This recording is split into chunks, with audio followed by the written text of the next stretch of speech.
Hello, this is Brent. I can't hear anyone. It hasn't started yet, Brent. It's getting ready to start. Thank you, Bob. Yes, I do. I do.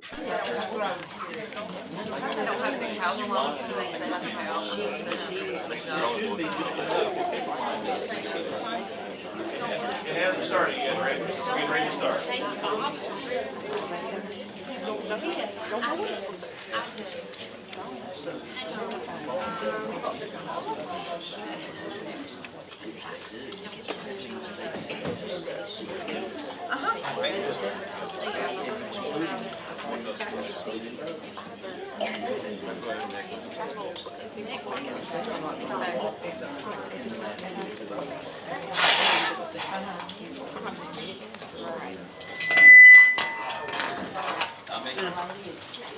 It might be me. It was me. Oh.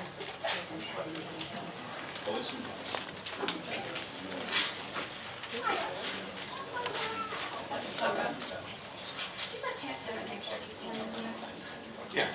Or just somebody doing an extra? I just, well, right out of my. Such a early being, is it? No, it's news time. Thank you, sorry. Okay.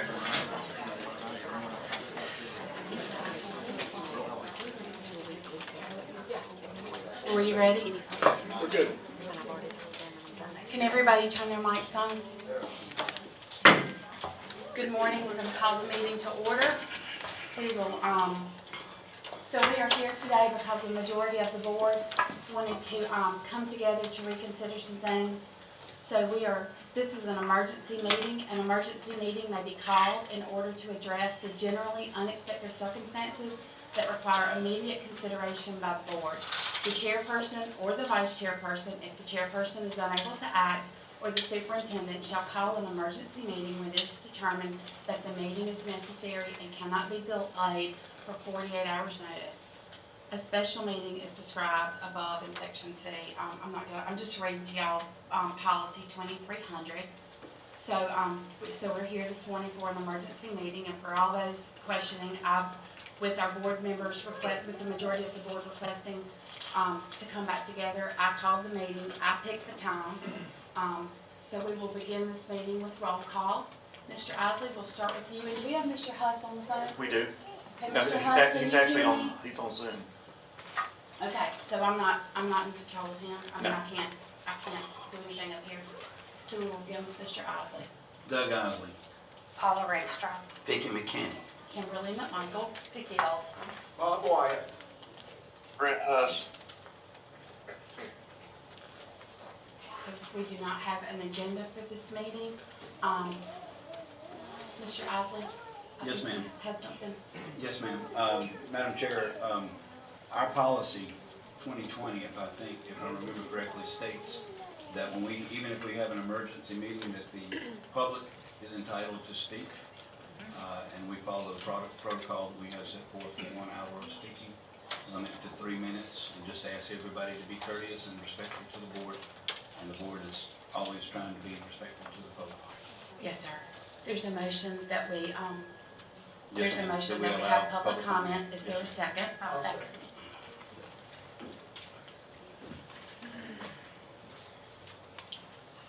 All in favor, say aye. Aye. All opposed, no. So we will hear public comments.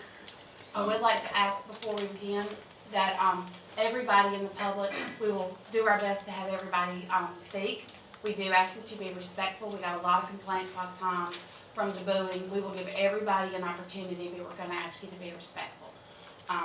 And if it gets out of hand, we'll just pause the meeting and wait until everybody can get back in their places. So, with that, Ms. Rakestraw, would you please read the public comment policy? In accordance with School Board Policy 2310, we will now turn to the public comment section of our meeting. On behalf of the Board of Education, I'd like to express our gratitude for your contributions to our discussion and issues facing our board and our schools. Public comments do not necessarily reflect the views of the board. Board members will not respond directly to individuals who address the board during this portion of the meeting, except to request clarification of points made by the presenter. Out of respect for the privacy of our students and staff, discussion of matters involving individual students or personnel will not be permitted. All speakers will be allowed 3 minutes for their comments, and we ask that you please conclude your comments when you hear the second beep. The board will allow up to 1 hour for public comment. In the event that all speakers cannot be heard during the 1 hour designated, the board will allow time following the discussion of its business for the remaining comments. Thank you to each of you who signed up for public comment today. You do have a sign-in sheet, so I understand everybody has been given a number. Last time, we did not end up with names, addresses, and phone numbers, and the policy does state that you have to provide that information. I know there were several people that I would have liked to have been able to reach back out to, but we weren't given that information. So if you will, we'll just take speaker number 1. You can sign up after you speak. Can we do that? Let that person sign that sheet afterwards, and then go ahead and be passing it around so that they can, and I'll just call them according to number. But that way you can gather that information. Will that work for you? Sounds good. Thank you very much. So speaker number 1, if you'll step forward and state your name. Thank you, Madam Chair, also. Thank you.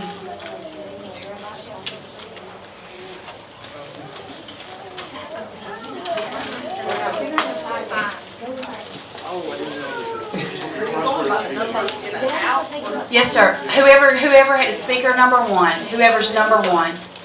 The numbers were initially. Today we're our essay. So whoever's capacity, whoever had number 1, just come. I'll stay here. I'm 3. 3, go ahead. 3, there you go. So, before you start, Dr. Ellis, are you running the clock, or do I need to do it with my phone? I can have a clock. Look, I know this. I can do it with my phone. I just want everybody to know you're not gonna have that 2-minute beep where you know you've got 1 minute remaining.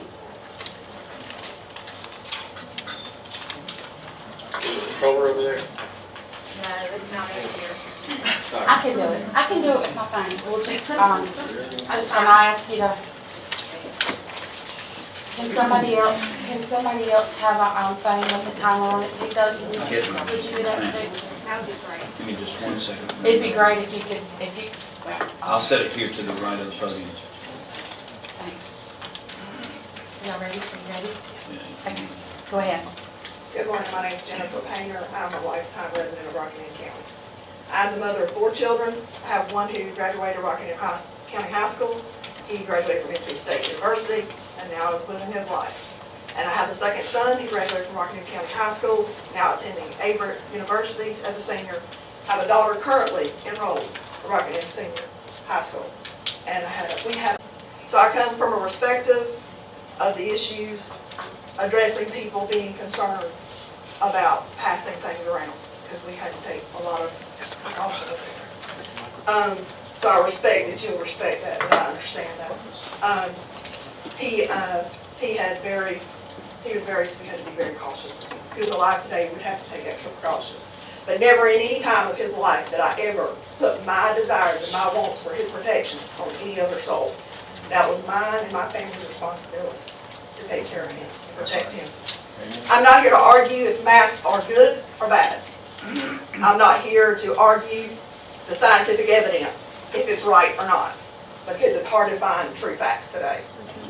Okay? I'm not here to determine which doctor's expert advice is correct, because just like you can get a doctor here to say masks are right, I can get a doctor here to say masks are not right. Okay? That being said, I'm here to defend my right of choice. Right. That's what I'm here for. That's right. I'm not here to disregard anybody that wants to wear a mask, that wants the vaccine. That's your right, and I will stand for your right. Right. Okay? But I'm not here, and those who are here for that choice, I truly believe I can speak for them. I'm not here to say I'm going to make you not wear a mask, because that's what the world is trying to impose on us. Right. Thank you. The world's trying to say you don't know how to decide for you and your children.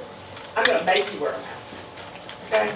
It's my job as a parent to do my own research, determine which I believe to be true, and apply it to my household.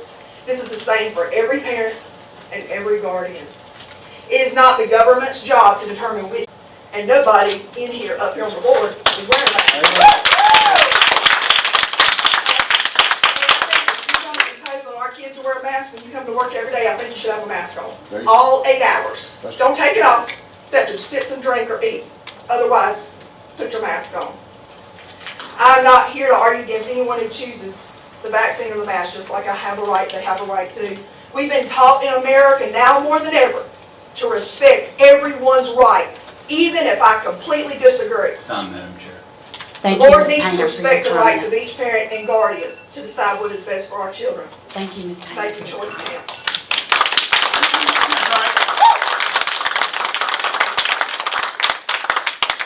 Second speaker, please. If we can still have everyone to just keep their comments to themselves till it's your turn to speak, please. Are you ready? Okay, my timer starts. My name is Kelly Jameson. I have 2 children currently enrolled in Rockingham County School System. And I'd like to start off by reiterating what she Have vaccines, but many reputable medical therapies that are saving lives and leading to fewer deaths and hospitalizations. With that being said, it is time to put medical decisions into the hand of individuals and parents. We know what's best for ourselves and our children, not hired government officials. You, as our elected officials, were voted in by us, the parents. I'm asking you to not backtrack on your vote to give parents freedom of choice. If you take away my choice as a parent, I'm left with a set of new choices. Option A, stay in a school system who takes away the rights from parents and enforces unjustifiable mandates on children, or option B, pull my kids from the school district and homeschool. I can assure you that today, if you flip your original vote and make masks mandatory and not a choice, I will choose option B, and my children will not step foot in school on Monday.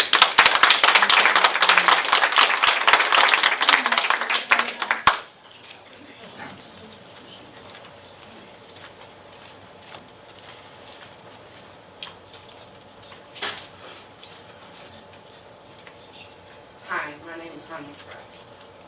I have 7 kids in school, all of them my grandkids. This has been a year and a half of heck for all these kids. They deserve their freedom. They deserve their choice. I have a set of twins that I brought with me that start new this year. Now, I don't know what your mindsets are. I'm not you. But I can't see a 5-year-old or 4-year-old going to school with masks and leaving them on for 8 hours. That's just not going to happen with these kids. We are parents. I'm issuing vitamins for their immune systems to beef them up. I mean, all these parents want is a choice. Now, you gave a great choice last week. I watched y'all. I wasn't here. Don't go back on that. And I know y'all are listening to Governor Cooper. And I know he's made some little comments to y'all saying that he's going to pull your funding if you don't side with him. Well, he's not our kids. He's not these parents that need to send their kids to school. These kids need their education. They need to be around other kids their own ages. And teachers need to see these kids' faces. They want to see the smiles. I was a teacher once. I enjoyed seeing them kids walk into my room and see them smiles on their faces of joy. I enjoyed watching them learn. Well, with a mask on their face, you can't see nothing. Not a thing. Now, I'm not going to quote statistics because everybody else is in that. But you do need to take in consideration these kids don't need these masks. I have a dermatologist and he said these masks aren't healthy for them. Because he told me to take mine off. It's not healthy for your lungs. And I have COPD. And I force myself to have to wear a mask into my doctor's offices because that's required. But for school, these kids don't need this. I'm sorry, they don't. It's time to let them have their choices. Let the parents make that choice. If the parents want them to wear a mask, fine, they wear masks. But if they don't, leave them be. It's our choice if our kids get sick. It's our responsibility to take care of them. And that's all I have to say. Thank you for your comment. Dr. Shotwell, is that clock working? No. Okay. I forgot to hit start on her. I thought it was going to, but then it started Thank you. counting down I'm 3 so sorry. seconds. Next speaker, please. Number 7. Number 7. Number 8.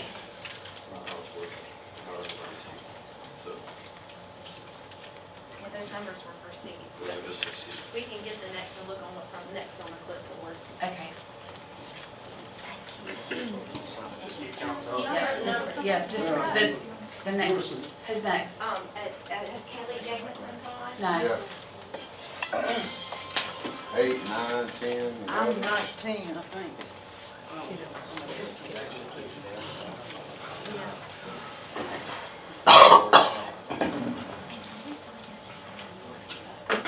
Close School Board, Shotwell, Michael, Doug Eisman, thank you for everything you do for us. Not one of you have a mask on. I see someone beside your desk, but you don't have any masks on. Our kids can sit at their desk without a mask. They can go through the commons with a mask. They can move with a mask and sit without a mask. That's an option. I don't care. I choose to be prepared when I want to be prepared. I take vitamin D, zinc, magnesium, what you guys do, I'm sure. Wash my hands 50,000 times a day. You guys don't even have a mask under your chin.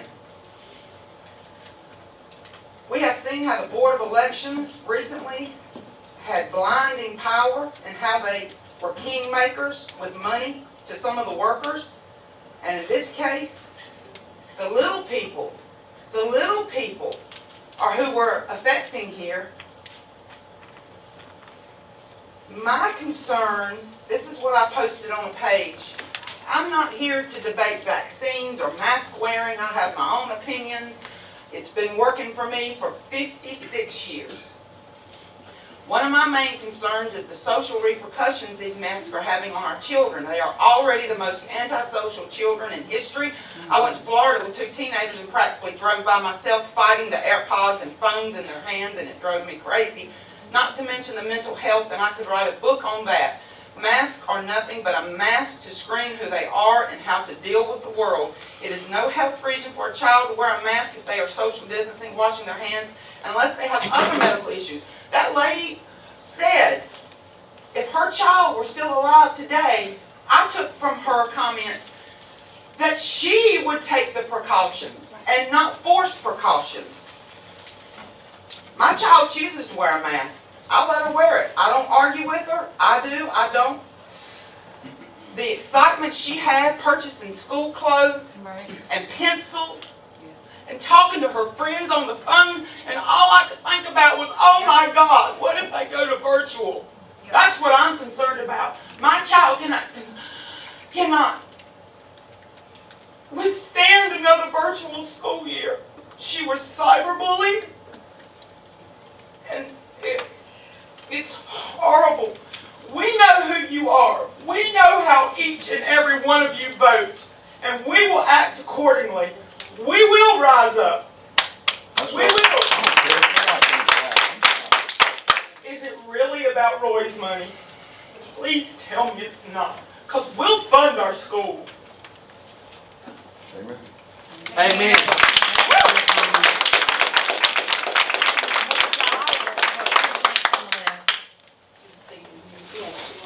Next speaker, please. Speak to the officers. I think they started, where's the sign up, and we'll call the next. I'll go. That's fine. Just come on. Yeah, just come on. Thank you. My name is Gerald Rigney. I live close by here on Ashley Loop. And I have 2 boys. They graduated. And, excuse me. They graduated high school here at Rockingham County High School. They did fine. Proud of them, like all these folks here. we're here to ask you folks to please just listen to the people. Okay, we're not here taking time off work just to hear our voices or just to be loud. And we're here for a reason. We're here for our kids. And the thing I don't understand is there's wording up there that says emergency unexpected circumstances. That was in the notes, okay? What is that? What are you telling us? We've already voted. You've already voted 10 days ago to go forward with this, and here we are again, taking time off work to go back through it again. I don't want to go through any stats. These folks here don't either. You've already heard it. We want action, and we don't. And somebody said it's Roy's money. What do you mean it's Roy's money? It's our money. Roy's not handing out money. It's our money. And these folks, they're right. If you don't pay attention, somebody's going to feel you see. I love every one of you. I want you to succeed. I want everybody in here to succeed. We've got to pay attention to the people. It's not right. Right.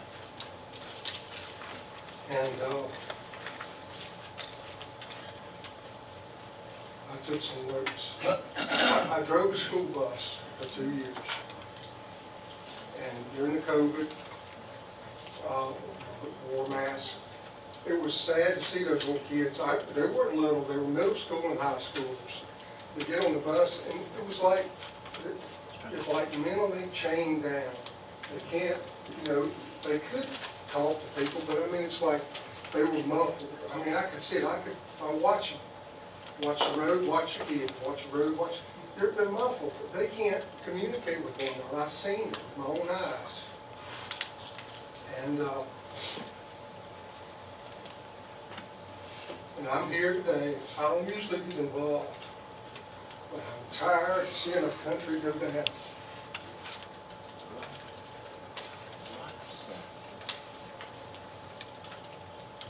I want to thank you, board, for your vote. What was it, 10 days ago, for standing up and listening to the people. I want you to stick to your vote. These folks deserve your attention. Thank you so much for your comments. They deserve your.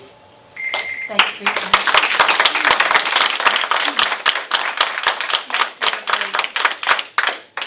Tammy Williams.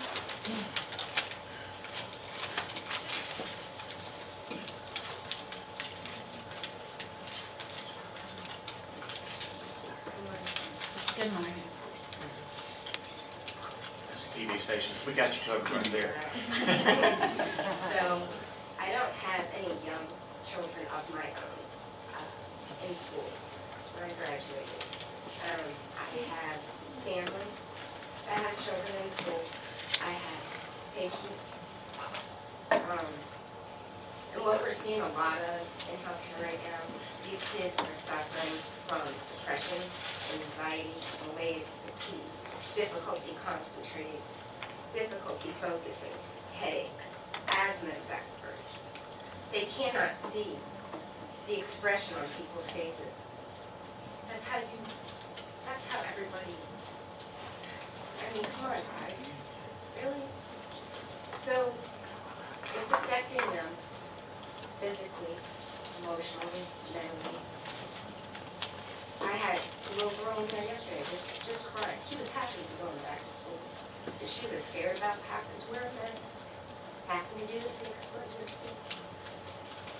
But if I'm not seeing a lot of kids taking positive, it should be the right of the parent to choose what's right for their kids. You start taking away people's rights and their choices, and what does that leave us as a country? I'm just asking that you all consider leaving it up to parents and what they feel is right for their child. Thank you for your comments. The next one, I'm sorry, I can't read the first name, last name, McField. Ellis Road. She's already spoke. Okay, I'm sorry. Yeah, I must have missed that before that went upstairs. Then, Dan Stevens.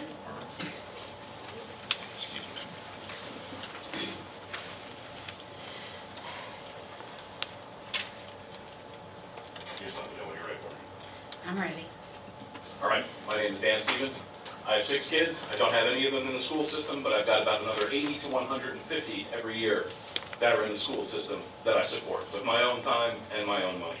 And I'm here for all those kids, because I spend a lot of time with them every single year, and I've been doing this the 6th year that I'm going to be doing this, supporting other people's kids in the school system. I wasn't here for the last meeting, so I don't know what facts were shared during the last meeting, so I just want to bring up a couple to remind her, since I think we're all here talking about whether or not we should go ahead and do something that hasn't been effective for the past 18 months anyway. Right.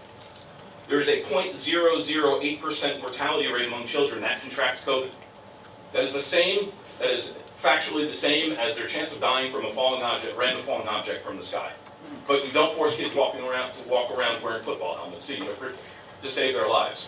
They're 10 times more likely to die in a car accident. Have you mandated that they all walk to school? They're twice as likely to die from weather-related events. Are you forcing them to stay inside? Over the course of their lives, eating sugar is going to contribute to their deaths. Or are you forcing them not to eat sugar because they might get heart disease or diabetes from that? I'm asking you to just be factual with the way that you go ahead and you make the determinations right now. Because this is not about the freedom for somebody to wear a mask. It's about whether or not you have the right to force another person's child to be muzzled against their will. No one should ever have that right. University of Florida found that there's 11 pathogens that grow in masks that are reused. Those include staph, meningitis, tuberculosis, diphtheria, pneumonia, and it goes on from there. Why are we going to go ahead and strap all those pathogens to a child's face day after day? What are we doing? If it hasn't worked for the last 18 months, and it hasn't obviously if it's still around, why are we going to continue to do the same stupid thing? I interviewed kids last year when we finally got to be back in sports. And the number one thing that all these kids told me is, I've never felt so lonely in my life. Never. What do we do in prisons when we go ahead, when somebody stirs up trouble in prison, we put them in isolation, right? Why are we going to force isolation on kids? What have they done? What have they done to be forced to be isolated like that and to be separated from everyone else? Why are we teaching them that the air is toxic and that everyone else, all their friends and family around them are toxic? Why are we going to go ahead and perpetuate that? It's an absolute disaster. Would you allow me to force your kid to wear a football helmet against your will? Forcing people to wear masks is a Marxist ideology that you're forcing. We're a small group of people get to go ahead and make decisions and apply them to everybody else without their input. I would ask you to be very, very, very careful with the way that you proceed from here. Amen.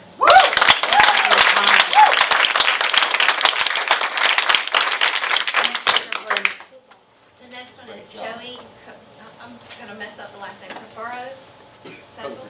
Thank you. I'm sorry if I said that wrong.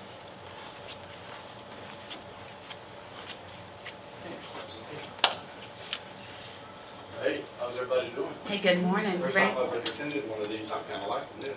I learned quite a bit. My name is Joey Coker. I have a rising senior at Michael, Zach. And I want to just ask you guys a couple questions. First of all, you know, outside of the mask issue, does everybody really have an understanding on the board about what the mask really can do and can't do? The masks that a lot of folks are wearing are the surgical masks. They're absolutely useless when it's a virus. Joey is wearing the N95. This mask is designed to protect you from getting the virus. Pretty key point. This mask also can restrict your breathing just a little bit. That's why as a paramedic and a firefighter, an emergency room nurse, and an industrial nurse for the past all my life, I'm getting pretty old. You know, it's reached the point where I know it's a fit test required to wear this kind of mask. Well, anybody ever wondered why across the country we're having people wear surgical masks? They don't require a fit test. Well, what do they do for them? When you have an operation, what do they wear? They wear a surgical mask. It's a part of standard universal PPE for the country. Came out in HIV stuff from 85. Everybody does. But COVID comes out, and we're suddenly mandated to force our children to wear something that's not going to protect them from the virus. I say that it's people empowered by we the people that's saying, no, they tell us this is what you need to be doing, and you just need to do it.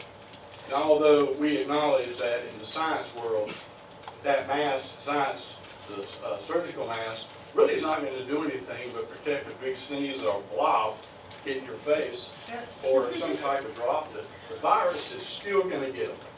So if we know that, why in the world would we force them to wear something that really is not doing the job that we're being led to believe across the country is doing? You're going to get the virus if you don't have an N95 or a P100. Basic facts. Why aren't you talking about it? How come nobody in the world is stressing the fact that this is all baloney? Sure, if everybody's just coughing and, you know, blowing boogers and a little wad of spit or something, you know, the mask will help you. These will save lives. Please stand up for we the people. If we're going to make decisions on our children that impact their behavior, irritate their faces with dermatitis and raw skin, the least we can do is do it under the world of what the parents think is supportive for their children, and help them. Help them to do the right things, not just isolate them and tell them like they're doing in New York. Thank you for your comments. Time's up. Yes, sir. Okay. Thank you so much.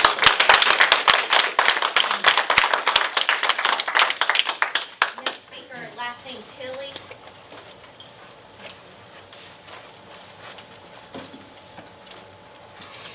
I'm Eddie Tilly, my daughter. Sorry, I'm nervous. I don't like to talk to people.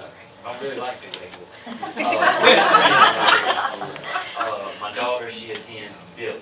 Last year, we dealt with this whole mess virtually. I come home after working 10 to 12 hours a day teaching kindergarten. And that ain't fun. I have a son that's 3 years old now, and my wife told me last week we're going to have one more. So I hope to God they don't have to deal with this growing up. I understand where everybody comes from when it comes to wearing a mask. If they want to wear one, me, my mom, we have our own business. We've been in business 32 years. Somebody comes into our business, work on cars. Believe me, I get into nasty cars every single day. The least of their worries should be wearing a mask. I can assure you. It's dirty. The world's dirty. You're going to get sick. Everybody's going to die sometime. This fella right here, he's lived a good life. I'm sure if he got COVID tomorrow and died, he'd still say he lived a good life. It's not going to matter. But the one thing, about 10 days ago, I told my daughter, I waited until she went to school that morning. I said, honey, you do not have to put that mask on. I don't cry very often, but I'm not kidding. It was the happiest I've seen that kid since Christmas. She said, are you serious, Dad? 6 years old, and I'm not making this up. I don't care about Facebook stuff and all that. But 6 years old, the happiest I've seen that kid since Christmas because she didn't have to put that mask on. Then she came home yesterday. I said, people wearing masks in your class? Yes. I said, you don't want to wear one? She said, no. I can't breathe with that thing on. I said, what do you think about them? She said, this is a 6-year-old. She said, if they want to wear a mask, Daddy, that's fine. We still play outside. A kid can realize that they have a choice to wear a mask or not, but grown people can't. That makes no sense. It makes no sense. You're sitting there and you're trying to force something on children that are 6 years old. A mask. People, get over it. If it ain't worked in 18 months, it ain't going to work now. It's not going to. Live your lives. People have sat in a hole for the last almost 2 years, scared to death, and ain't lived their lives. They've been kept away from their loved ones who have died in a nursing home. I can tell you right now, if my mom got put in a nursing home, ain't nobody going to stand at this door and have me stand there with her when she's dying. That's the best way I can put it. A mask ain't going to save lives. Let these kids live their lives. Let them have fun. Let them be on the playground. And quit worrying about shoving a mask down their throat. That's all I can ask. Big deal. Let's get over it. Thank you.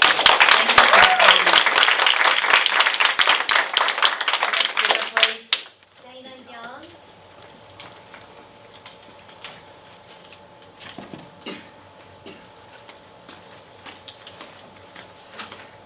I'm extremely nervous. I too am not a public speaker. I did have a speech prepared last time, and you guys made the decision to go with optional, which I thought was wonderful.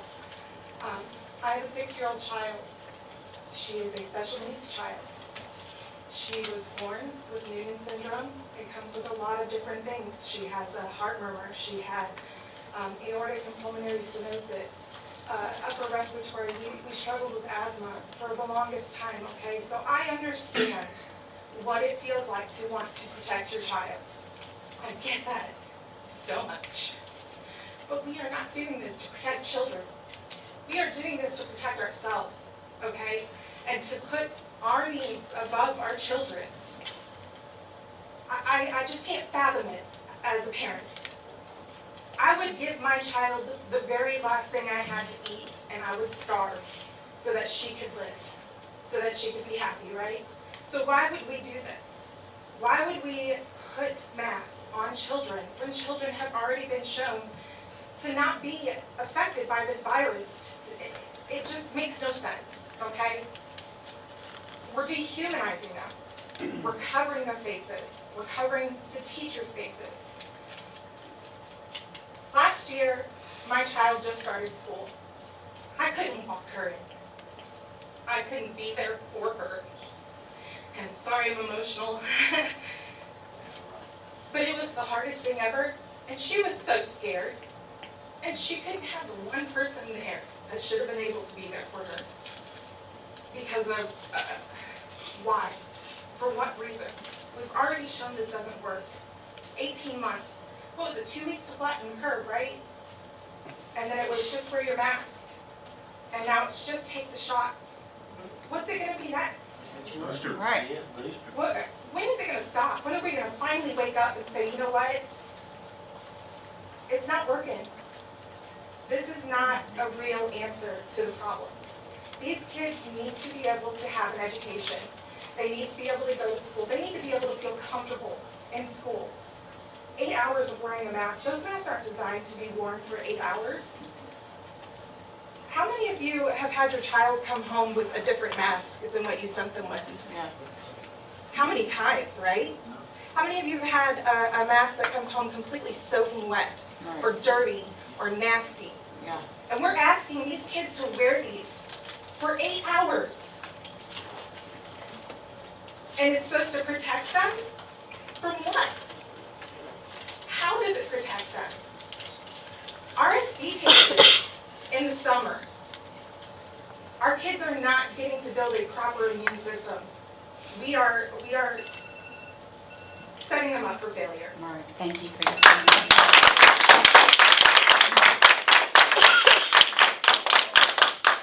Next speaker, please. I think I'm sending by Brian Beecham.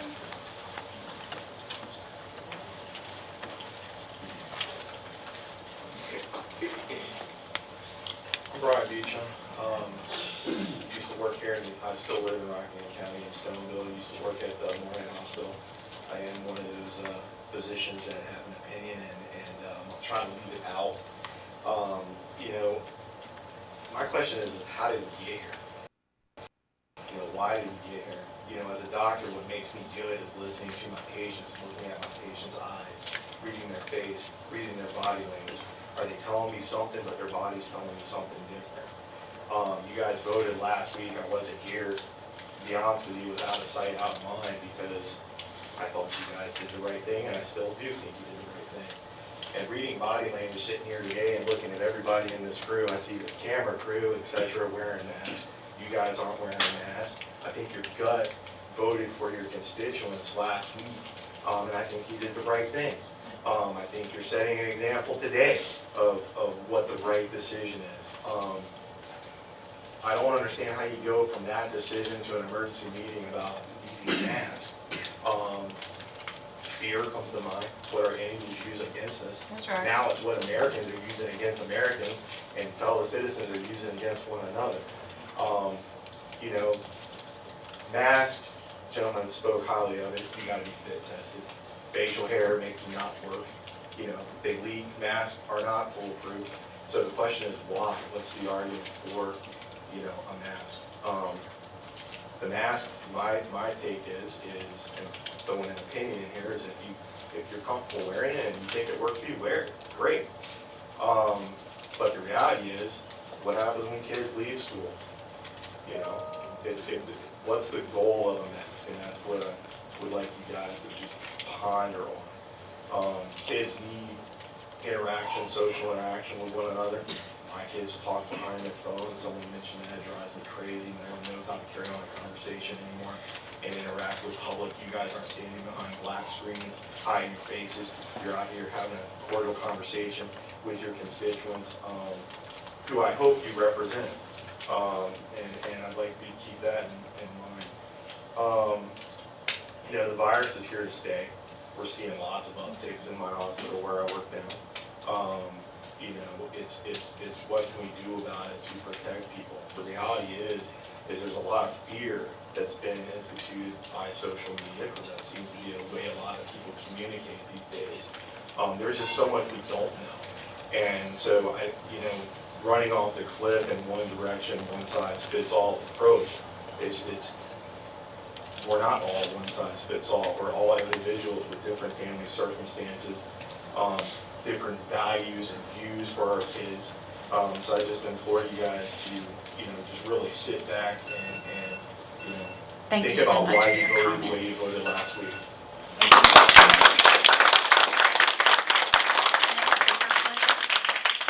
We have some upstairs and they're on their way down, but this one, Andrew Hopper. Okay. Could we go ahead and get the next one on deck if they're upstairs, please? Thank you very much. Hey guys, my name is Andrew Hopper. I have 2 kids in Rockingham County Schools. And man, I lead an organization myself. The first thing I want to say is, man, I do appreciate you guys, and there ain't no playbook for this, and I know that because I'm trying to lead an organization that has as many kids in it as some of my kids' school. They go to Bethany, and man, we love Bethany. It is an incredible school, the teachers, the leadership there. So I know it's not easy. This stuff is hard. I just wanted to share with you guys, I'm wrestling with what I hope you guys are wrestling with as well, and I'm sure you are. But it's just that, you know, as we move through this, you know, we've got to keep balancing the fact that I think that, and this is what I'm wrestling with myself, is that we have to balance the fact that we're not just bodies, you know. The word says we're breath and dust. I mean, we're made of clay and breathe into. And there's a spirit part of us, there's an emotional part of us, there's a relational part of us, there's a charisma, there's a twinkle in a kid's soul. And it's not easy, you know, but I'm wrestling with some of that, of how do we prioritize, you know, at least on the face of it, our physiological bodies, but what is the downstream effect of some of that? And I know there may not be studies and all that, but I'm going to tell you as a pastor, I'm seeing some of that now, and it's really making me rethink a lot of the ways that we've even thought through some of this stuff, because a lot of people are dealing with a lot of things that you can't see, a scar, but it's there, and it's very serious. So, man, I'm wrestling with that. I know you guys are as well. Hey, the second thing I want to say, how much time do I have left? Y'all have a lot? I set the timer. 1 minute. Okay, I can do it 1 minute. This probably just has to do with me, maybe nobody else, and maybe you guys have heard this or not, but I look forward to saying this. Both my children are in the SPLASH program, and one of them's a kindergarten in the SPLASH program. And man, last year, man, we're all doing the best we can, but we all know, man, it was kind of just, you know, and he's way behind in this stuff. And I just would ask you guys, as we go forward, I think all of us are probably scared to death that the next phase of this is shutdowns and virtual. I mean, we're scared to death of that. I know you guys are as well. But when it comes to the SPLASH program, I might be the only person in hearing that, and these kids at 6 years old listening to a second language they've never heard before for 6 or 7 hours a day, I wonder if there's a way that we need to think about them, if this stuff still progresses, maybe in a different way. There's some special categories for different kids in these classes, and I'm telling you, if they don't get it when they're 6, 7 years old, it's shot, and we're not going to be able to see them catch up. So I appreciate you guys. Thank you so much for your comments. Next speaker, please. Brian Harbour.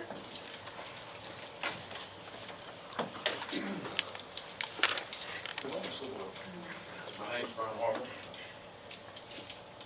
I don't know what's going to come of this meeting. All I know is what you told us is an emergency meeting. But the one thing I want to ask each of you is just do one thing. That's to remember. Remember what it was like when you were in grade school. And then I want you to remember each of you were elected to this office. And I want you to remember those platforms that you all stood on and what you told the people, your constituents that voted for you. I want you to remember those two things. That's all I'm saying. Thank you for your comments.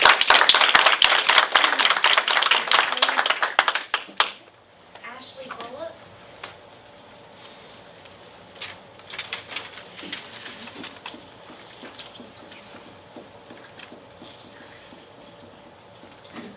Good morning, everybody. Good morning. I'm really here speaking on behalf of my daughter. She's 6 at Douglas Elementary. She did virtual learning last year, and I understand that there are vaccines for ages 12 and up. And for the 12 and up year olds, that's fine. They don't have to wear masks. They have a vaccine. There is an option. There is a way for them to be protected. If they choose not to wear a mask and not to get a vaccine, that's fine. That's their choice. They're older. They have more of an immune system than parents, the same way we do. The younger kids, however, there is no vaccine available for them. This mask is all the protection that they got at this time. They cannot survive going virtual at all. They're just learning that ABC and how to read and how to be compassionate to another person and be around and be in an environment like this and quiet.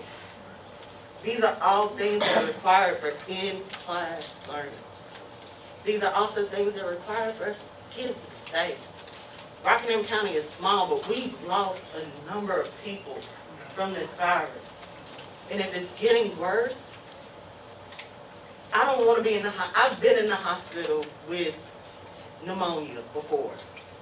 If it's anything worse than that, my 6-year-old does not deserve it.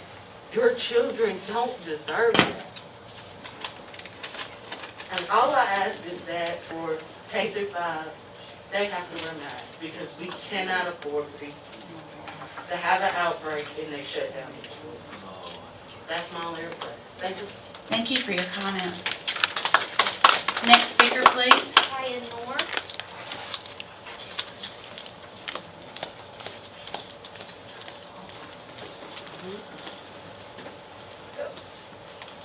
Just hold on a minute, talk in here.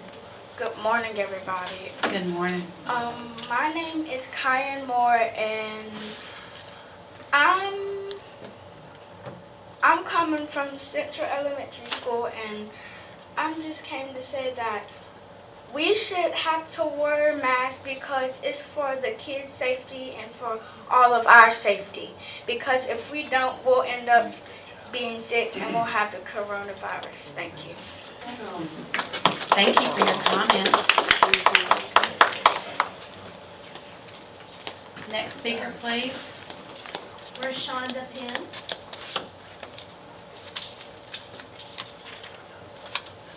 Hello, everyone. I'm Shonda Penn. That was my courageous son, Kyan Moore. What I have noticed today, just watching upstairs, is we do not have the children's perspective at all. All I see is adults here. And when we came, he decided, he said, "Mom, I want to say something." And I was like, wow, you know, that's pretty awesome because you're experiencing it. We think what's best for our children, but they can ultimately explain what's best. And upon being at the open house yesterday, they were super excited to be there. They didn't care if they had on a mask or not. I understand the parents that feel like you're invading their right of not wearing them. But I also feel that COVID is definitely still out here. And upon being in their classroom, it was no social distancing at all. And I feel that if it's going to be mandated to whether not to wear it or not wear it, then they need to have social distancing in the classroom. A barrier between the ones that are masked and unmasked. Just something to try to help the situation for the ones that are for it and the ones that are not for it. But all in all, I feel that we will be able to get over this if we just ask the children what they want and let them speak. Thank you. Thank you for your comments. I'd like to remind everybody to please be courteous. We were. Next speaker, please. I believe it's Waldo Smith.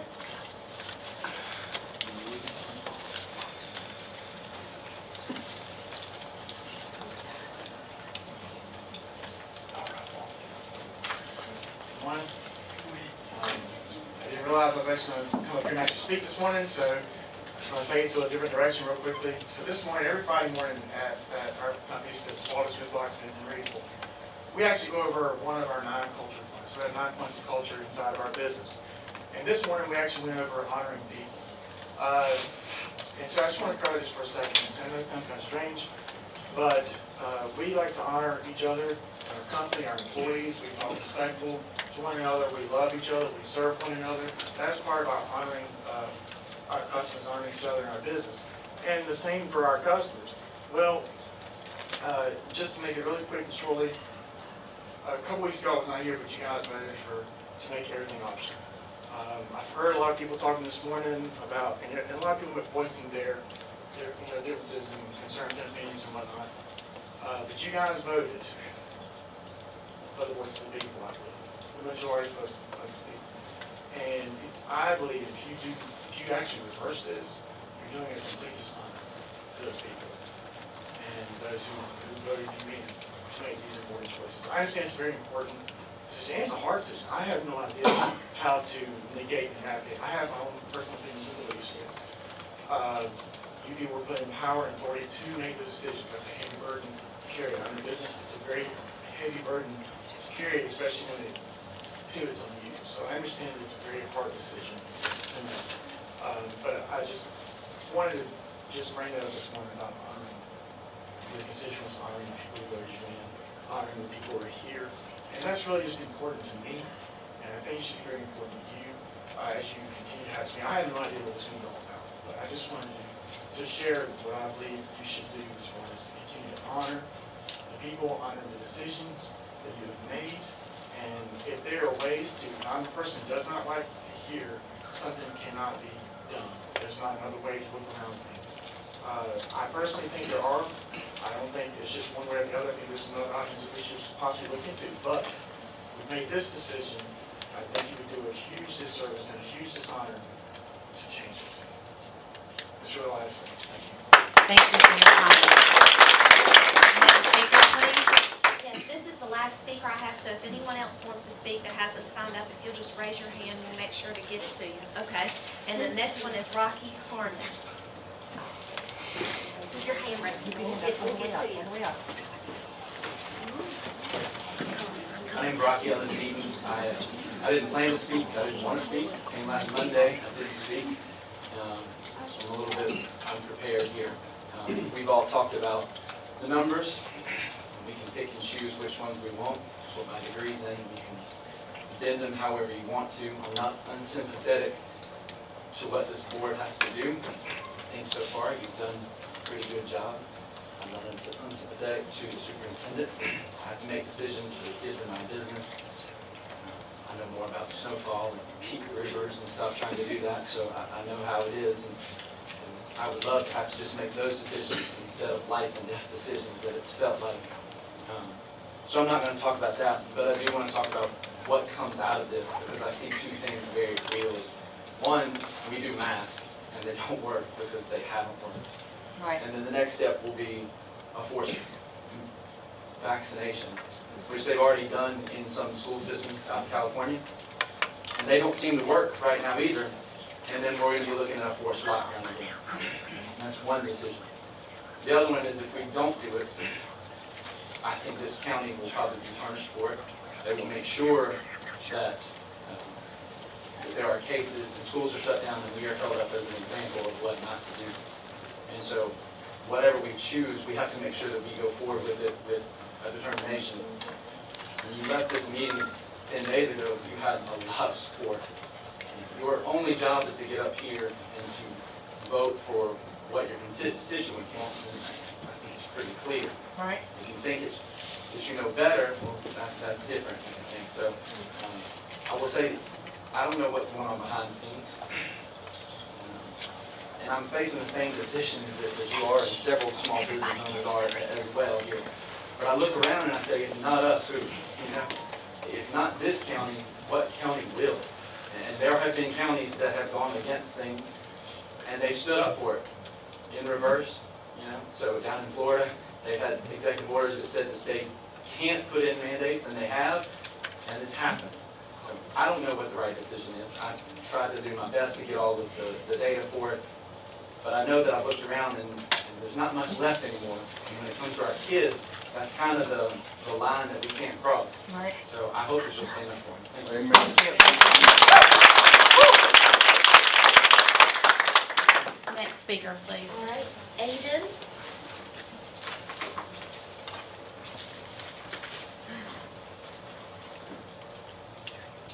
Hello, my name is Aiden Benonic.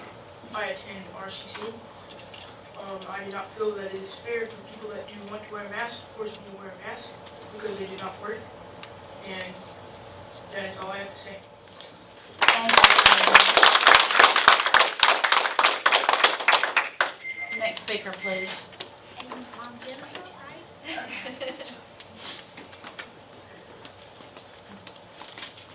Hello again, my new friends. How are y'all today?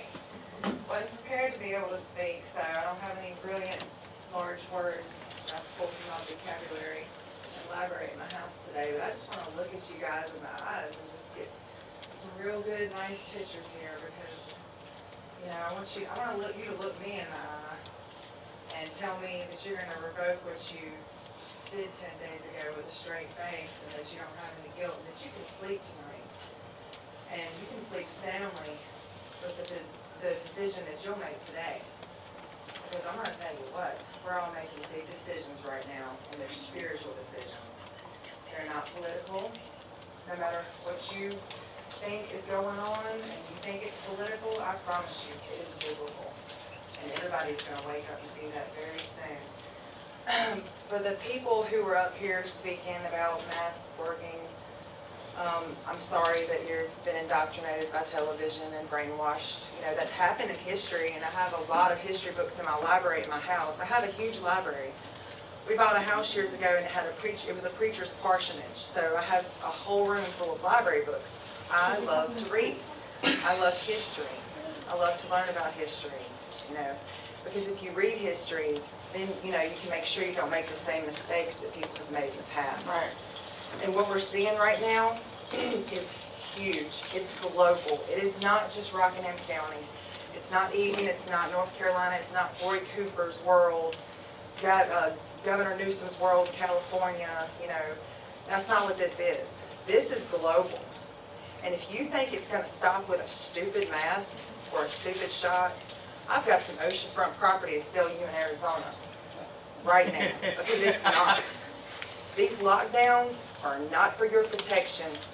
And do you know what the highest comorbidity is to have when you come to the hospital? I'm a registered nurse, by the way, who's left the profession after COVID tested for 5 months to spy so I could tell the lies that I saw while I was there. That's why I went in. I went in as a spy.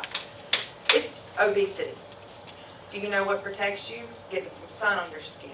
The one thing they tell you not to do. Go hide yourself in a cave.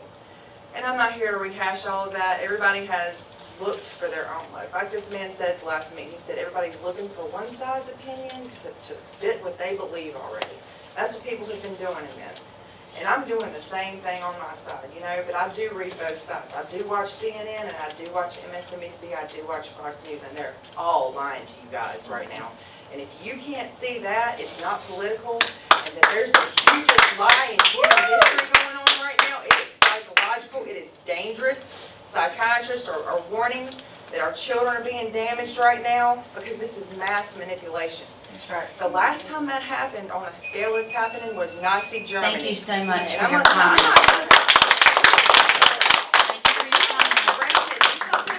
Thank you for your comments. We're going to be in camps. They Next are making speaker, them in please. Australia.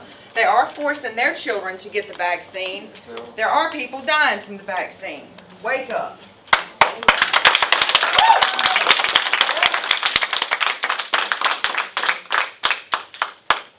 Our next speaker is Joe. I tried to That's get you fine. out. No, that's They fine. have it. I'm sorry. Hello, everybody. Joe Joe Benonic, I'm Jennifer's husband. Thank you. Lived in Rockingham County majority of my life. Have 4 sons who went through Rockingham County schools. One is in the Army, fighting for our freedoms right now, freedom that potentially is being taken away from us. So you know that there's that. So sorry, I'm nervous. I wasn't planning on speaking. My son gave me the courage. That's right. These masks that you have, I tried to get her to find the box. Because if you look at the box, on the box, it says, does not prevent COVID-19. It tells you on the box. That's right. It doesn't prevent it. But yet you're going to put it on your face to prevent COVID-19. You know how to read, right? You know how to be a scientist. The same doctors that you had in here last time that went upstairs and took their mask off and went outside and smoked cigarettes, telling you about COVID, not to do this and not to do that, are the same ones that got everybody in the world addicted to opioids and killed how many people? The same doctors. It's the fix-all, end-all, because they're doctors and nurses, you believe them. No, sorry. Common sense tells me different. That's all I got to say. Thank you.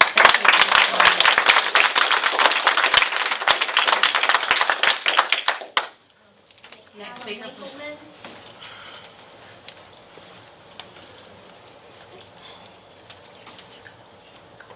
Good morning, my name is Callum McGinnis. Sadly, I'm not a student at your public schools. I attend Bethany Charter, but our school goes off of what you guys recommend all the time. So today, if you vote for masks, most likely my school will vote for masks. I want to speak today about funding. I know this is a political tool. If they cut your funding, what are you going to do? We don't have money for supplies, our teachers can't get paid. But here's the truth. The people will pay for your schools. We pay for your schools right now. If he cuts your funding, we will help.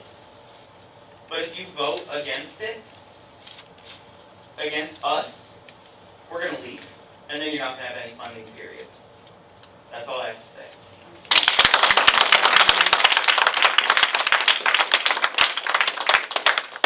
And this is the last one, Evan Diggs.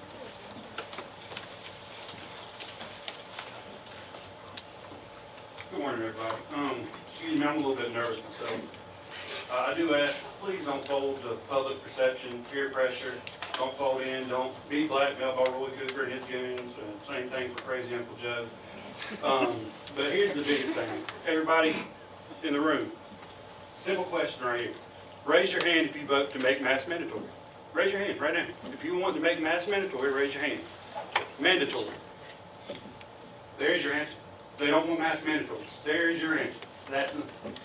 Those are the people that voted for y'all. That's them.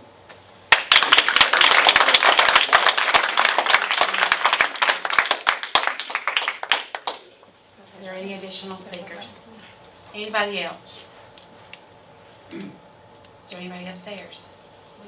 We're good? Yes. Okay.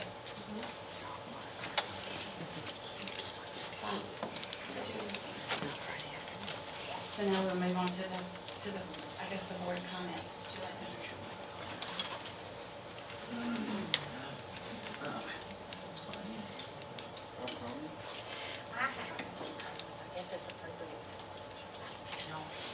I guess it's appropriate to make my comments at this point in time. First of all, I want to thank everybody who came out. I want to thank everybody who has emailed and who has texted and who has called. There's been a lot of emotion in the speaking that's gone on today. There's been a lot of emotion in everything that's gone on over the past couple of weeks. Over the past 2 years almost, right? And this has not been an easy task. You're right. Everybody sitting here, I think, agrees on that. COVID itself has interrupted more than we ever imagined that it would interrupt. Several of you this morning have said things that, it certainly makes me think. And I, for one, I voted on August the 9th for masks to be optional. I did. Because I do think our parents know our children better than anybody. But I also am so concerned about our schools going to virtual.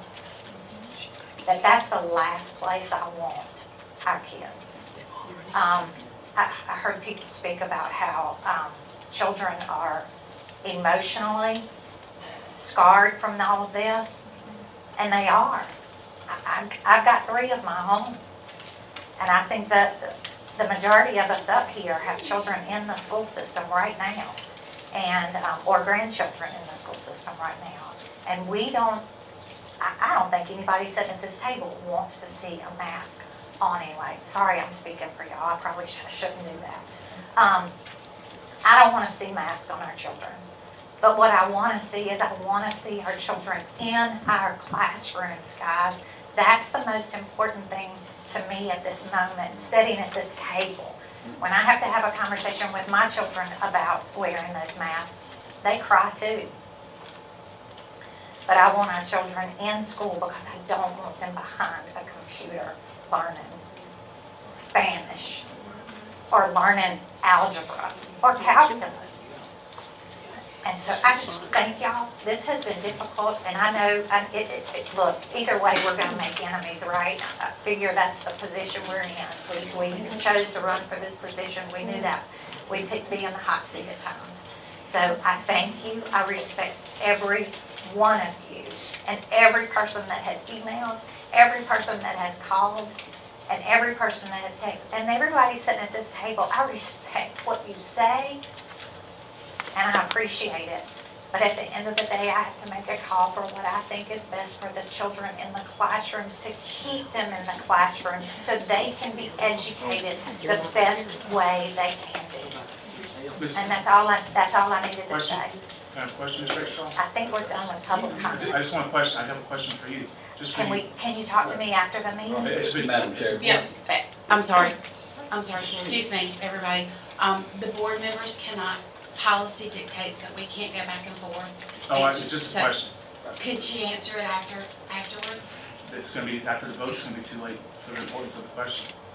She could, but we can't have conversation back and forth. Just let them ask the question. They wore masks last year and still went virtual. So Thank you. They wore masks last year and still went virtual. They're going anyway. They were mandatory Let them last year go. and they still went virtual. Yes, Mr. Isley.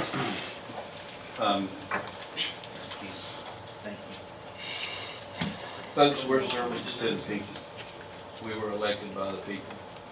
I have tried to respond to every email that every person sent me, even the ones that are very nasty, very rude, very disrespectful. I have still tried to answer every one. There are a few in the last day that I haven't been able to get to, just because there's so many. We have been inundated. This board has been inundated with it. But this board is servants to the people. It's hard to do this job, despite what people think. Some people think it weighs heavy on your heart. For me, I didn't get into this for anything other than to make a difference in my community. I'm a lifelong resident of this county, and I just care about our students. Our students, our children are our future in this county, and I want to see this county grow. We do want our children to be safe, but there's this thing in life called choice, and I personally believe in choice. Now, we do have to understand that if we make choices, there are circumstances that happen. We could get sick, but it's still our choice. That's right. Amen. I don't want to make any enemies with anybody on our board. I don't want to make enemies with anybody in the community. My goal is 1,000% to try to make our school system better so that we can have productive citizens in this county. We can teach education without putting ideology and indoctrination into it. I say this to a lot of people. 12 times 12 is 144, and it doesn't matter what color your child is, what nationality your child is. We don't have to indoctrinate our kids. All we have to do is teach our kids. Teach them the basics. Teach them history. History, good, bad, or indifferent, is what it is. And we learn from it, and we move forward, and we grow from it. But I do believe in choice. I do wish that we had had a little bit more notification for the meeting, but we were put in a predicament because some of the board members felt that we needed to address the situation. But thank everybody for coming out to speak. Thank you, Madam Chair.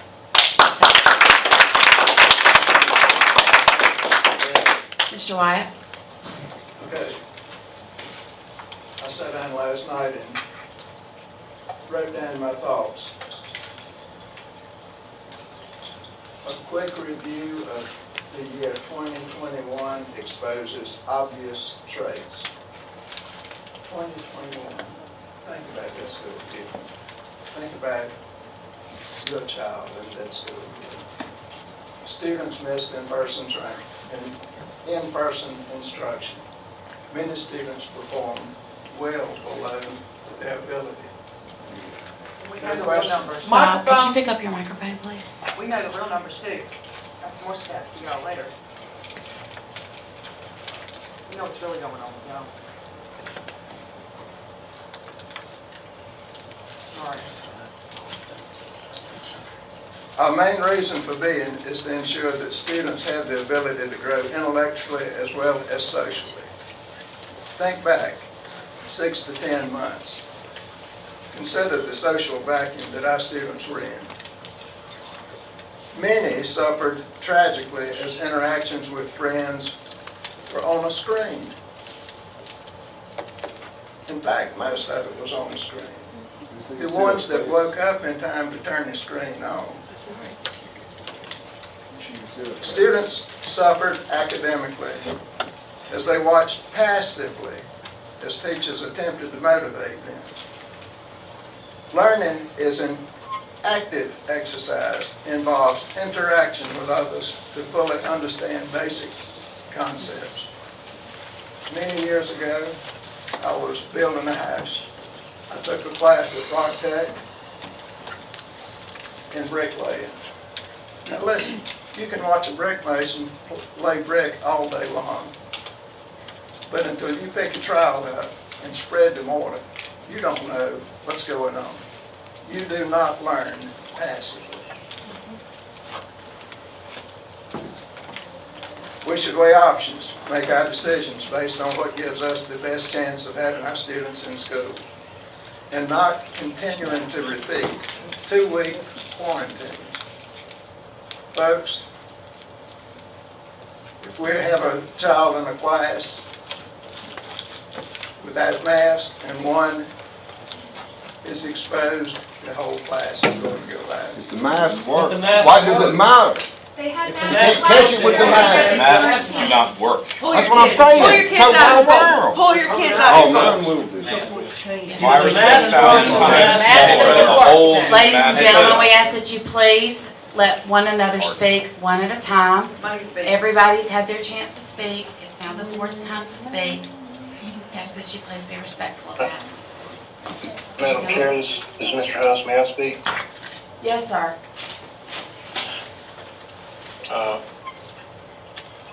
One thing I do want to clarify that I've got several emails and complaints on is that the alcohol from central office went out at nearly 10 o'clock last night. I think that's unacceptable. Central office knew about it before lunch, just like we did. So,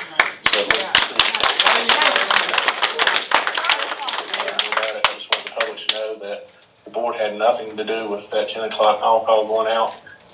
That's unacceptable. It should have happened much, much sooner. Thank you. Thank you, Mr. House. I've been in the public schools. I taught for 31 years in kindergarten. There's no way a child can learn when you're not hearing. There's no way a child can really learn on the computer, especially kindergarten.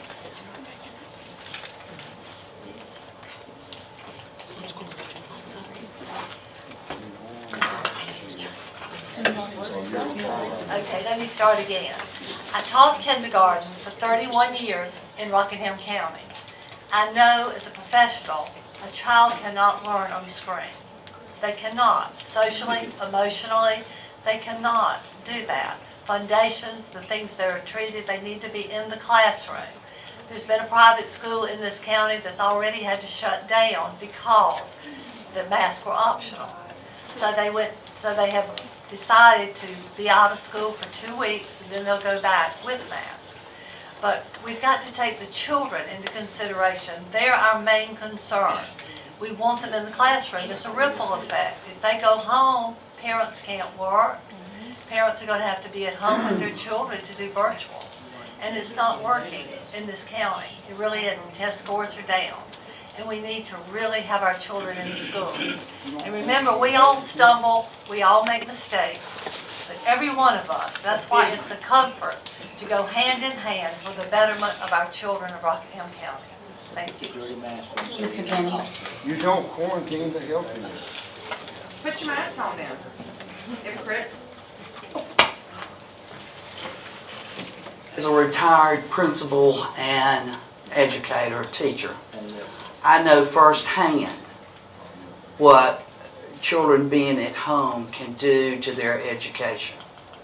If they're not in class, they cannot learn.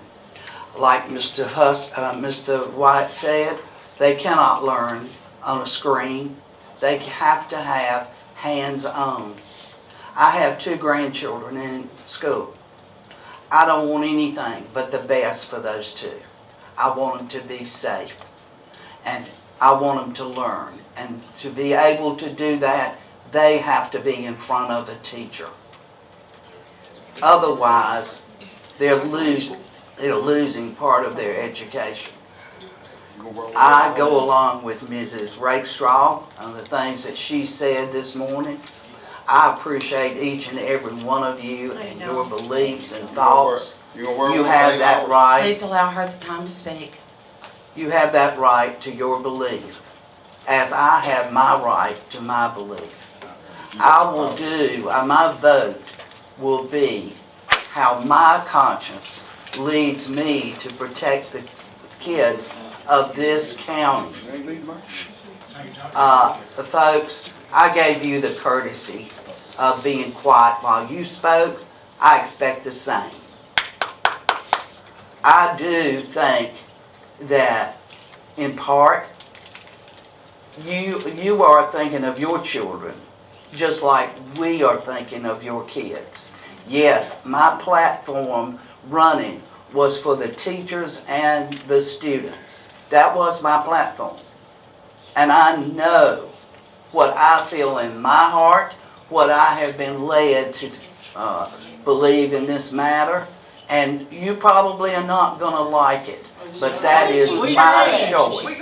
This isn't about feelings, it's about facts. Truth matters, not feelings. Ladies and gentlemen, Folks, please be you did respectful. not want to, let me quote a fact for you. Okay. Right now, at Carolina Hospital in Chapel Hill, it is 6 children in intensive care dying with COVID. Now, you want to sit there and tell me that these kids can't get it? They can. What's the underlying conditions? Ladies and gentlemen, please. Can they get it with the mask? Other morbidities for those children. They won't get it Call with the Sam mask. Page.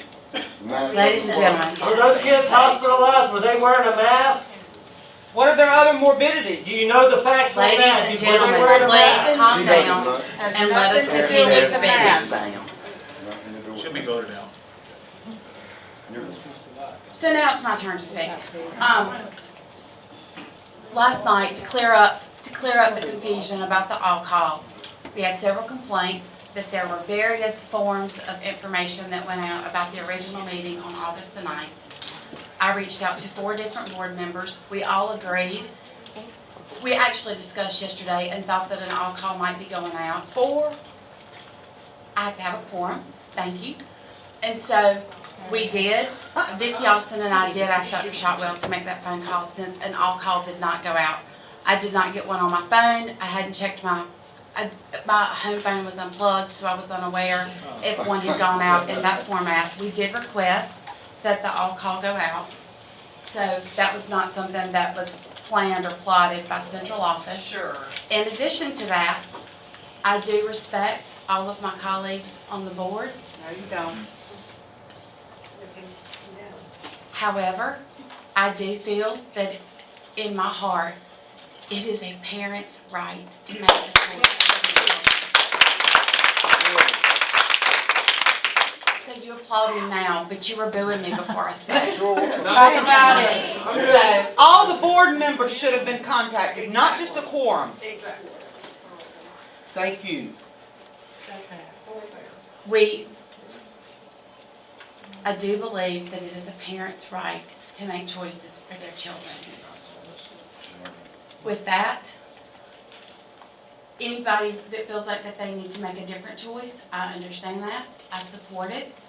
I'm a parent. I have 3 children in our school system, and I know we have to make really hard choices. Being on this board, we have to make really hard choices. Being the board chair, sometimes I have to make decisions that aren't always popular. I don't always have, I'm not always able to do the things that I really would like to do. I'm not able to say the things that I would really like to say. And with that said, I think that we need to move forward and discuss the reason that we're here today. Would you like to? So we are here, no? Madam Chair, Yes, sir. I would, Where's Mr. Wyatt? We are here to discuss the mask, whether we will return with mask or without mask. We have the health department here to speak. Dr. Ellis, would you or Dr. Shotwell would like to speak first and introduce the health department director and who he has with him? Sure, thank you so much, Madam Chair. We do have, at the request of the board, we have Mr. Trey Wright. He is the local public health director, and he's here along with Melissa Farrell, who's the director of the Department of Health and Human Services in Rockingham County. And so they're here just to provide some information around quarantine, because we understand there's a lot of confusion around that. There has been changes in the quarantine guidance that is different from last year, that does impact situations. And so they're here to help provide that information and hopefully bring some clarity to understand that quarantine process better. Unfortunately, when you look at the quarantine guidance, there's a lot of if this, if that. There's a lot of information that is a lot to take in. So we hope this is helpful, to bring that clarity. So we'll just bring Mr. Wright and Mr. There they are. Sorry. And I want to thank both of these individuals, Mr. Wright and his whole team, and Ms. Farrell's whole team. They have worked with us since last March. We talk to them daily almost, definitely weekly many times. They are always available. Ms. Young is also part of their team, Susan Young, and you may remember her coming to our board meetings last year. All of them have just been a wonderful support to us, and they care deeply about the kids in Rockingham County. And I also want to say something to each of you as board members. I feel led to do this. This is a really hard decision. You shouldn't have to make this locally, and I'm sorry that you're having to do that. And I appreciate each and every one of you, no matter what your decision is. I can tell you, because I've talked to you, you all are working so hard to make the right decision and to do the best that you can. And I do want the public to know that. They really have tried and they care about your kids deeply. Thank you. Good morning. I'm here today just to discuss some of our daily case counts. As we sit now, from the state report, there are 8,881 COVID-19 positive cases that since the beginning. We've been reported 186 deaths.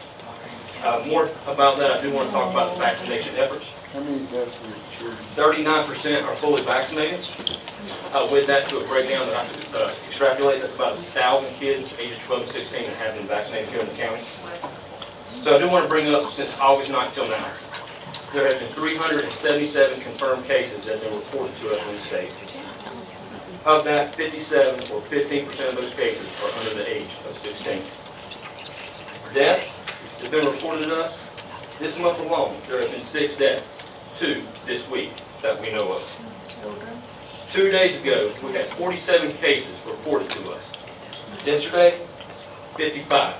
As we stand today, we have 27 that have been reported.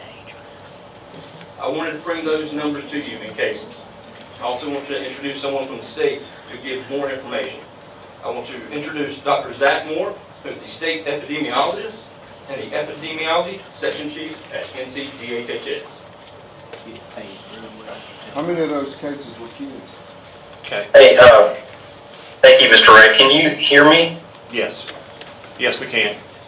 Okay, I just wanted to make sure, and please let me know if this is the time to speak or if you have something else first. I believe Mr. Wright's giving you the floor.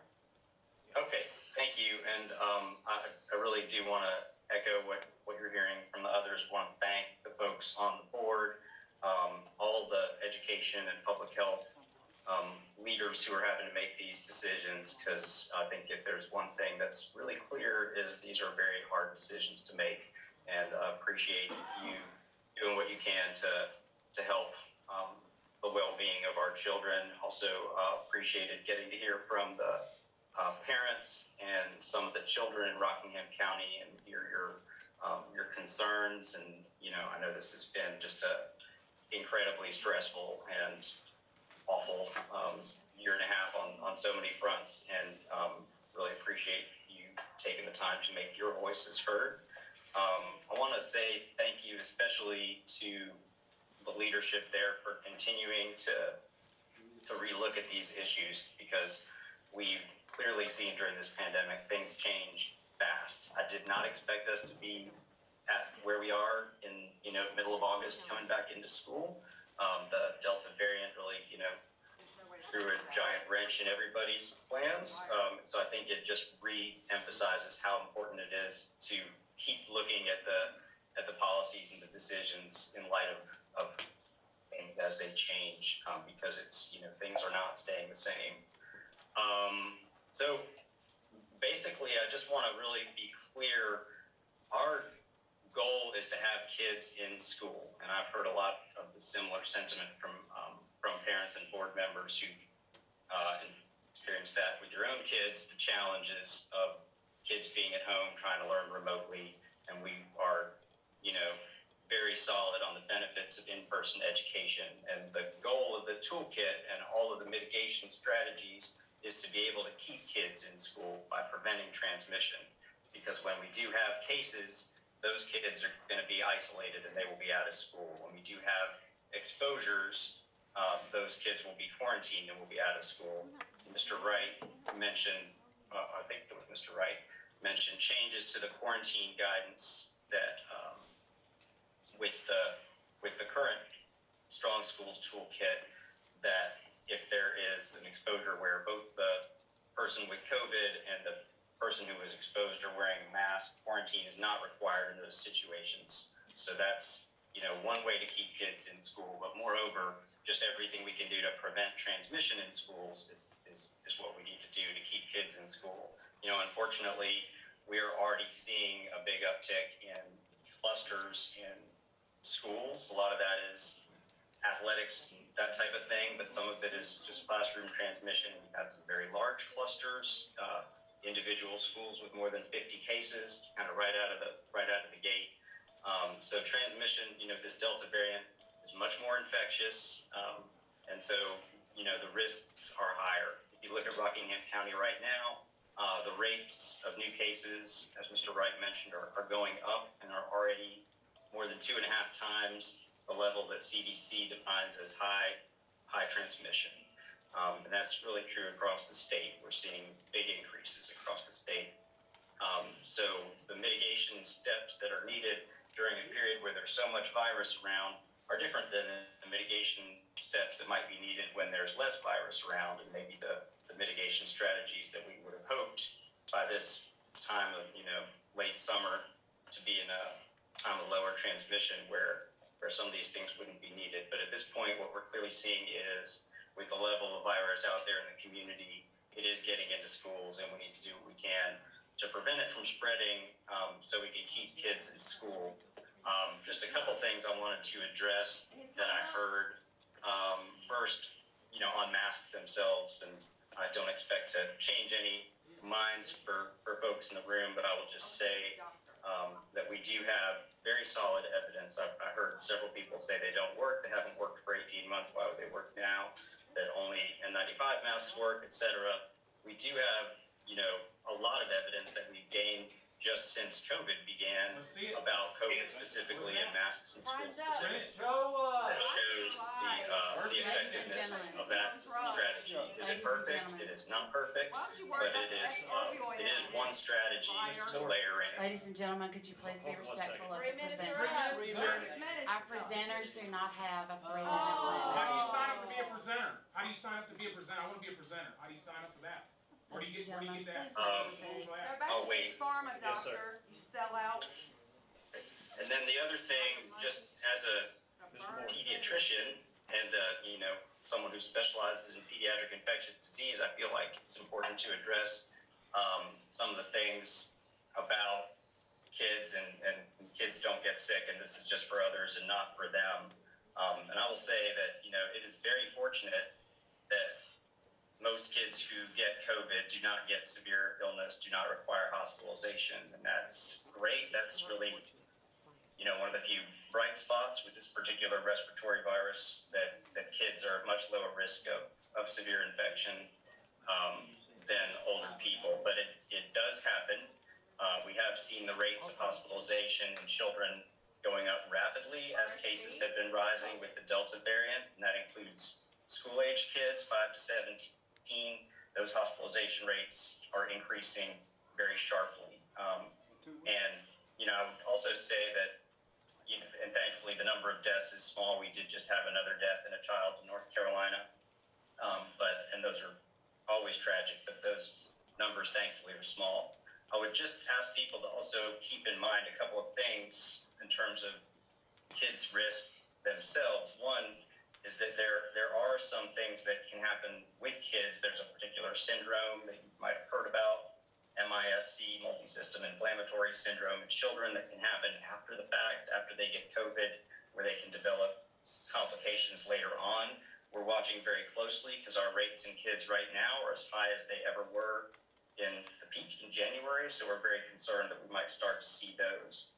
And then there's also this issue with what people call long COVID, or things that happen after, certain lingering effects. And that's still being understood, but I think it's something that we're seeing in a pretty good percent of people who have COVID. And that's something to think about when you think about the risks. Children, even if they don't have a severe infection, there is a concern about longer term effects. So I think that's something that should be on folks' mind. And then, of course, we know that kids don't just stay with kids, and they are a part of our families and households and communities. Sorry, we have someone with a question. As was mentioned, we are seeing really high rates right now. And Can you not hear? It's a recording.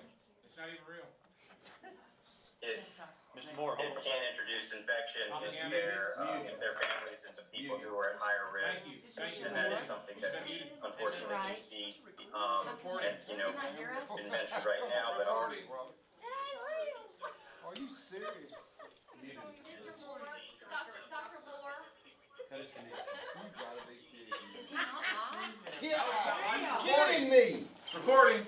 Madam Chair. Yes, sir. Told you. I Fake believe news. this is proper. CNN. Inquiry, point of Ladies and question. gentlemen, please let Mr. Isley ask his. Excuse me. Go right ahead. Madam Chair, I'm not sure of the parliamentary procedure, but I think point of inquiry. I understand that the gentleman is here to give us statistics and their view, but I think this is weighted to one side. And I think if we're going to allow one person to come in and do a presentation, then someone else should be allowed equal time. Thank you.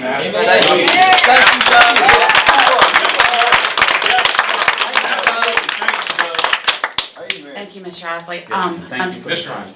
Yes, sir. Unfortunately, the health department is the governing authority for this presentation. So at what point, Mr. Wright, are we able to ask you a couple of questions? Are you able to? on the speaker? Hey, where'd he go? So, He's still talking. he's on a recording, we're gonna pause it. He's on a recording. It showed you. Y'all been scammed again. I mean, scammed again. He is live. Yeah. How can he not hear us? Maybe his phone's unplugged. Maybe his at-home phone's So, Mr. unplugged. Wright, Mr. Isley, were you trying to ask Mr. Wright a question? No, I wasn't trying to ask him a question. I was asking if the presenters, whether it be the state or not, it seems that it's only fair to the community It is, that on it be both balanced. sides. And Thank get you. equal inputs, because it has the appearance that Balance, it's weighted to justice. one side. I'm just trying to be fair and balanced. I understand. And the And health I'm not department quoting the is, news agency. I understand, and the government, the health department is a governing authority for these things. I mean, I've got it here, but I got it muted. Mr. Wright, may I ask you a couple of questions? Since we are unable to communicate back and forth with the gentleman that's speaking. So, in our, I have a couple of questions for you, actually. There in the Strong Schools, health toolkit, it talks about that we have to be a minimum of 3 feet distance with K-12 students, who are not fully vaccinated within school settings. So we know that we know that most of those students are not fully vaccinated, right? So what's the issue, so what happens when they're not 3 feet apart? We're gonna have to try our best. Are you saying with an exposure? Or Yes, just sir. in social distancing in general? If there's an exposure, with mask, it still carries the weight of the recommendations of the Strong School Kit, that only the positive case will need to isolate and quarantine. If there's no mask, that child, the other child, the lack of social distancing, that entire class may very well have to isolate and quarantine.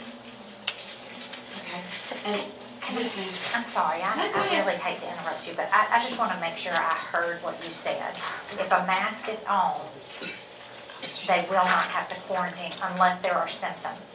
If the masks are not worn, they will have to quarantine. Both parties, the way the Strong School Kit recommendation is, with mask, if 2 children, one is positive and the other is not, mask worn, the positive goes home, no one else outside of that has to isolate or quarantine.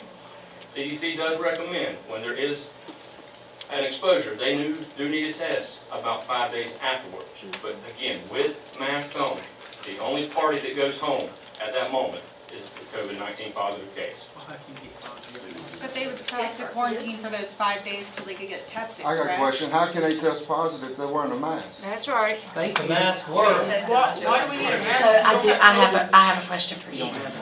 They were talking about, the Delta variant and the Delta COVID-19. How are they able to tell the difference between those two? Thank you. The state sends batch sampling to the CDC and about 2-week bundles.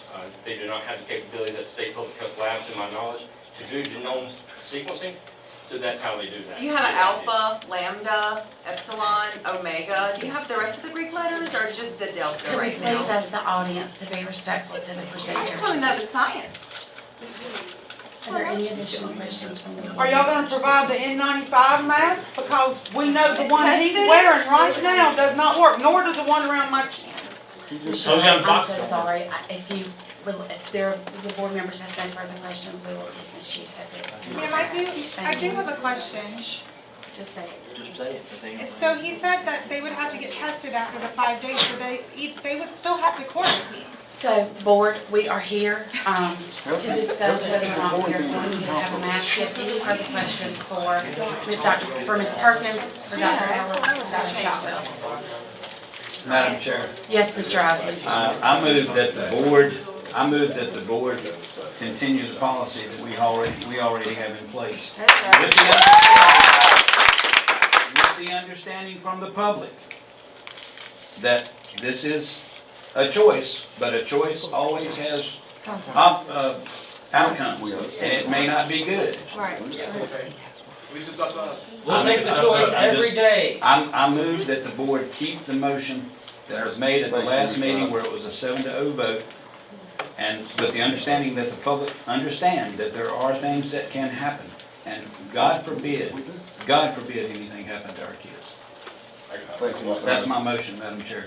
There's a motion on the floor that we continue for masks to be optional. That's Yes, continuing ma'am. option 1. Is there a second? I'll second. We have a motion and a second by Mr. Huss. We will vote according to our roll call, starting with Mr. Isley. Doug Isley, aye, for a motion of option for mask. Paula Rakestraw, no, I don't want our children quarantined. Dickie McKinney, no. Kimberly McMichael, yes. Vicki Alston, no. Bob Wyatt? No. Yes. Madam Chair, Yes, Mr. Wyatt. could I make a motion? Yes, Mr. Wyatt. I will make a motion that in order to keep our children in school, we do require masks. We will revisit. Put your mask on then. We will revisit it at such time we feel necessary. Hypocrite. Do we have a date for that? No date. No date, yeah, no. They won't be in school then.